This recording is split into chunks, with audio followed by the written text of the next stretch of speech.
through all of the meridians. So when she was talking about when they're like kind of like this and what kind of muscle organ connection there is, but what we need to consider when we think about posture is actually it's the mirror to our health.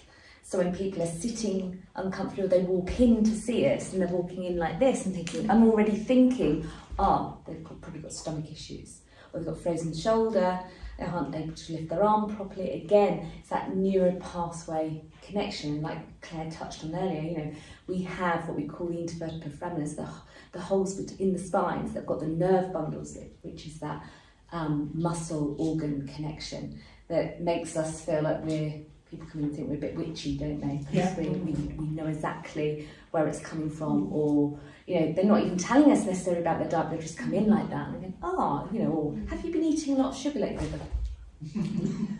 That might have been, when Claire was talking about when the arms are like this, latissimus dorsi is a very surface muscle. Yeah, so it's so it's close to the surface of the skin, and it's when people in the gym, they can't even do this, they can't even pull down, and they're struggling. You look at bodybuilders and they can't move properly. They're taking loads of whey protein and all of those different types of supplements to try and build and bulk up the muscle, but actually it's not making them strong. It's actually doing totally the opposite for those muscles. And these muscles, when they're kind of that weak, can lead on to what we were talking about earlier, insulin resistance and diabetes. These are muscles that kind of really give us an awareness when people come in and they're like this, or like she's talking about carpal tunnel, but we've also got, this movement is very much relating to the spleen. It's called the opus pieces longus, OPL for short, and again that has a neural pathway to our spleen, and they're like this, the fingers are like this, and it's blood sugars. So it starts making us think about what they can't do. And like Claire was saying, when coming in like this in a really tight psoas and they've got their feet out like this, and like this, and people walking, they don't even realise it. It's like when someone's bashed their toe and they ignore it. It doesn't matter, so I'll just carry on. So then the knee starts to be painful. So then they're kind of a little bit like, that's fine, and then suddenly the hips go, and then it's like this, to the body saying, I need help. But actually, what we need to start with is what the muscle down, right down from the bottom first.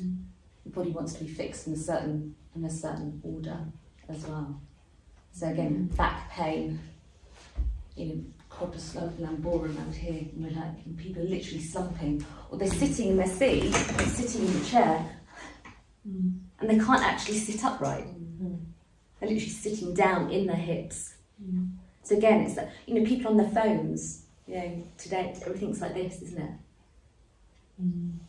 Again, it's a mirror to what we're doing in our lives. And that's what we're looking at as a kinesiologist, is how people are standing. As soon as they're walking in the room, we're being aware of what's going on for them. And by asking those open questions, then we're also making that nice rapport and connection with people to find out what's happening in their life. I think, what Claire was talking about as she went through all of the meridians just now and really explained what's happening with posture. They're kind of really tight through here, stress going on in the life, the psoas, fears, anxieties. So it might not be structural, it might actually be that it's the emotional part that's creating this structural imbalance.